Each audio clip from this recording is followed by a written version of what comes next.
Let me explain about the emulated instructions in MSP 430.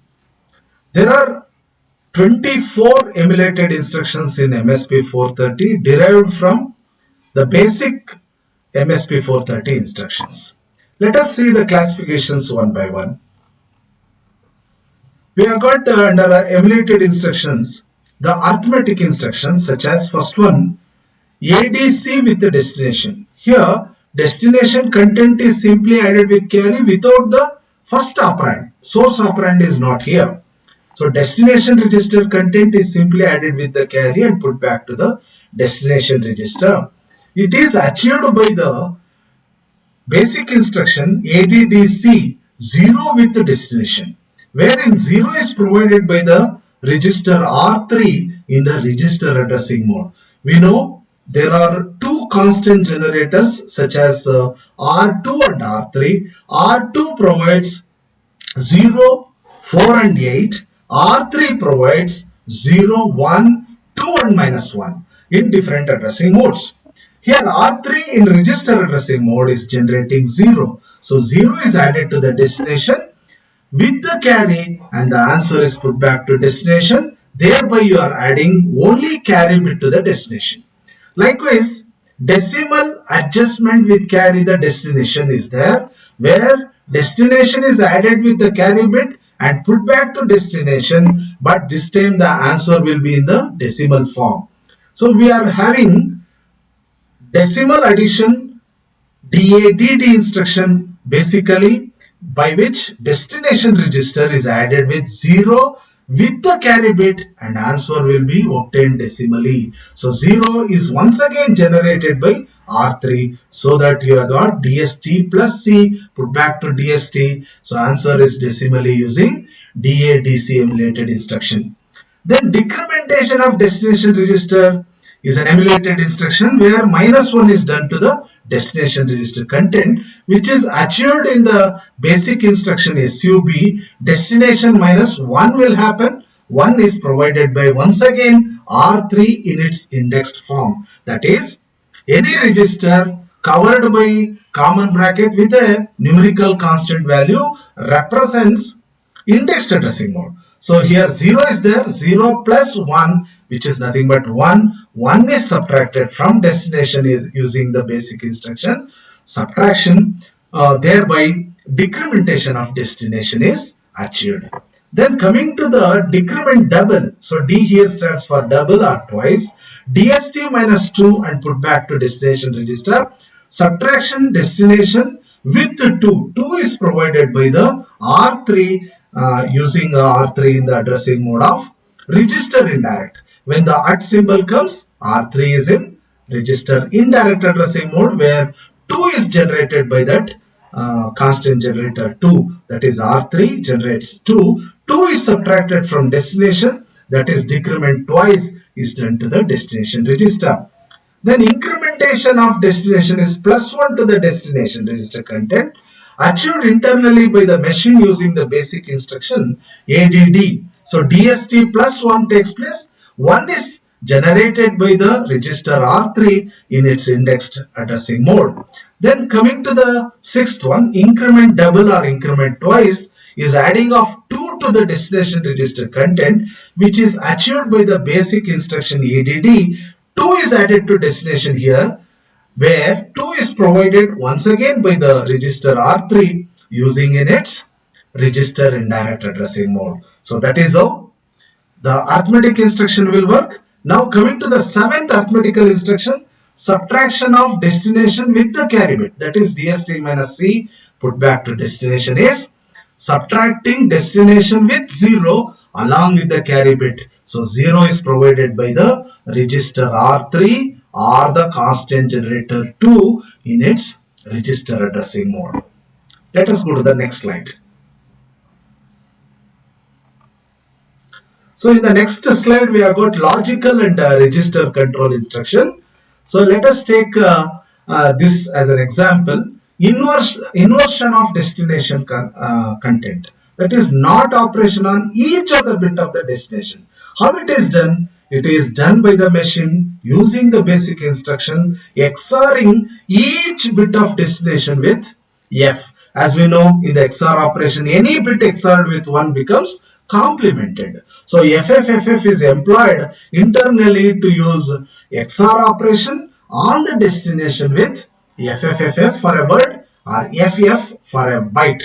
FFFF is nothing but -1, which is provided by the constant generator R3 in its auto increment register in direct addressing mode. So by using XOR operation, the NOT operation is achieved with the emulation instruction.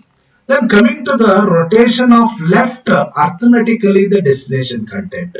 Here how would it happen? Each bit gets shifted to the left and the MSB bit goes to the carry bit. LSB, though it shifts, the same previous bit remains here also. That is represented like this. Same repeats as well as it shifts. So this is achieved by double addition of the same data to itself using the add basic instruction.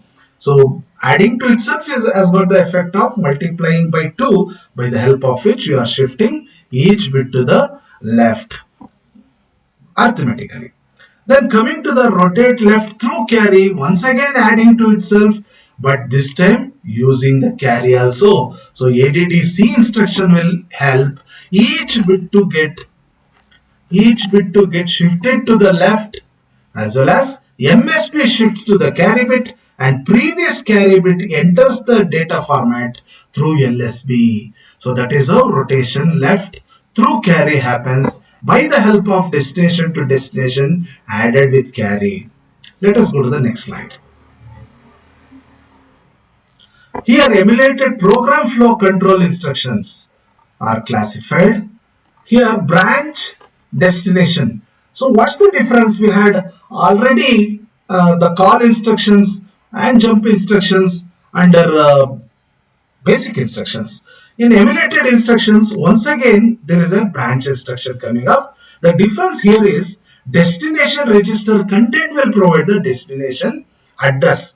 So by putting destination address into the program counter, you are actually branching the program execution control to the new address provided by the destination register content. So simply moving destination content to the PC, you can achieve branch to the address mentioned in the destination register.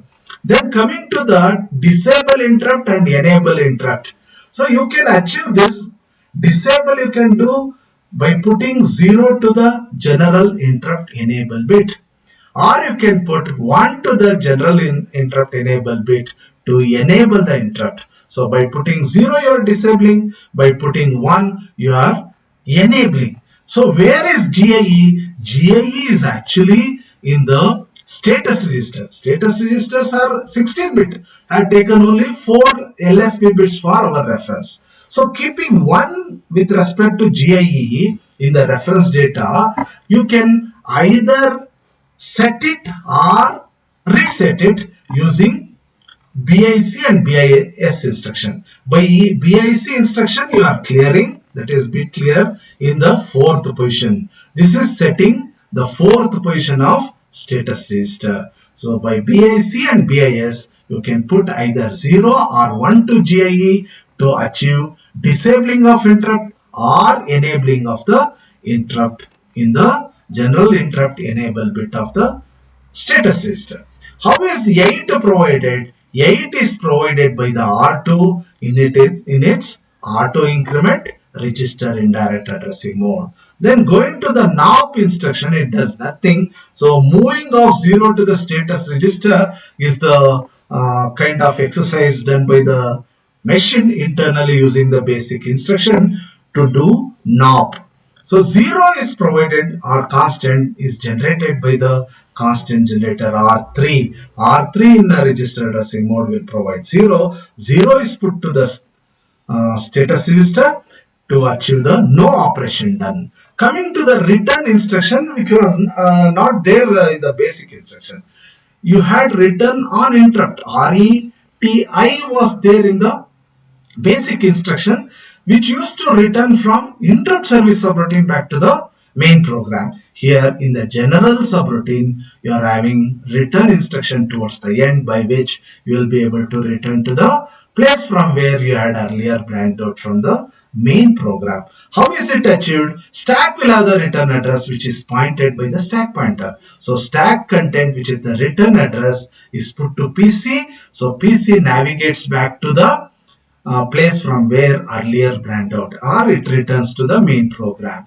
And after that, SP increments by 2. So that is represented by the basic instruction. Move auto increment indirect mode of SP to the PC being moved. So this is how you can achieve the return instruction. Let us go to the next slide.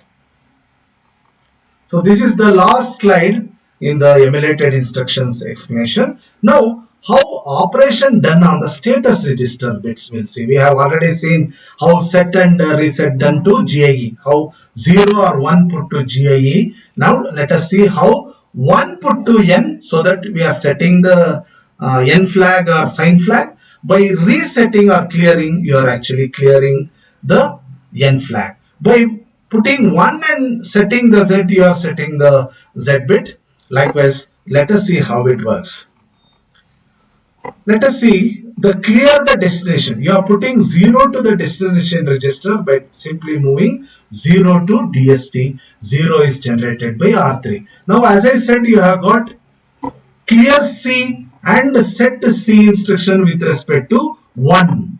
1 in the sense it is 0, 0, 0, 1. So 1 is coming corresponding to LSP, where in the LSP carry is there in the status register. So 1 is there in the reference data. So this one will clear the carry bit if you use BIC. If the same one can set the clear flag in status register if you use bit set instruction. So BIC and BIS instructions are used using 1 as the reference data to clear carry bit in the status register. So the 1 is provided by R3 in its indexed addressing mode. So here BIC 4 to status register bit clear. Here bit set 4 to status register. So 4 is nothing but 0, 1, 0, 0. That is bit number position of 3. That is N flag bit is there in the bit 3 position, which can be set with 4 or cleared with 4 to set and reset the N flag. Then coming to the clear Z and set Z, you have got BIC for clear Z and BIS for the set Z. So keeping 2 is nothing but 0, 0, 1, 0. So under Z bit we are keeping 1 in the reference data. So this one either clear Z bit using BIC or set Z using the BIS instruction. So using BIC and BIS instruction with reference data, you can set and clear carry bit, sign bit or the negative bit and the 0 bit. Now how are 1, 4 and 2 are provided? 1 is provided by R3 in the indexed addressing mode. 4 is provided by the R2 in the register indirect addressing mode. 2 is provided by the R3 in the register indirect addressing mode. And lastly, we have got TST emulated instruction to the destination register content. We can test each bit of the destination register whether are they zeros or not. How is it achieved? Internally there is a comparison instruction comparing destination with R3 in the register addressing mode.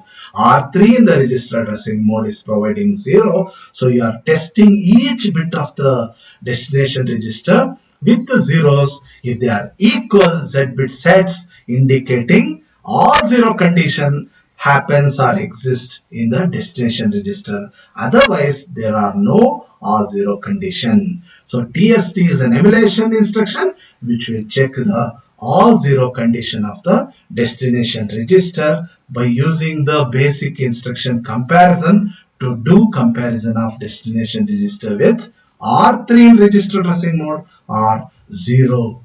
That is how the emulation instructions would work. There are 24 emulated instructions which will utilize the basic instructions as well as the constant generators in different addressing modes to bring up the emulation instructions.